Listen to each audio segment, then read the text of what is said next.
June மாத 25ஆம் தேதி இன்றைய தினம் புதன்கிழமை அமாவாசை வந்திருக்கு. பொன் கிடைத்தாலும் புதன் கிடைக்காது அப்படின்னு சொல்லுவாங்க.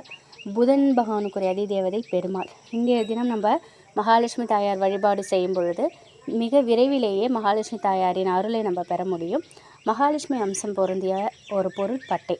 சுருள் பட்டையோ அல்லது சாதா பட்டையோ எது வேணாலும் பயன்படுத்திக்கோங்க. ஒரு துண்டு பட்டையை அதில் பச்சையோ இல்லை சிவப்பு நிறத்தில் ஏதாவது ஒரு ஸ்கெட்ச் பயன்படுத்தி ஸ்டீம்ங்கிற வார்த்தையை எழுதி ஒரு சின்ன தட்டிலையோ இல்லை அகல் விளக்கிலையோ வைத்து வாசலுக்கு நிலைவாசலுக்கு வெளியில் வச்சுருங்க. இன்றைய நாள் முழுவதும் அது அப்படியே இருக்கட்டும். மாலை தீபம் வச்சு வழிபாடு செய்யும்போது அந்த பட்டையை வீட்டில் எடுத்துகிட்டு வந்து வச்சு மகாலட்சுமி தாயார படம் இருக்கு இல்லையா, அதற்கு கீழே வச்சுருங்க. அது அப்படியே ஒரு மாதம் அப்படியே இருக்கட்டும்.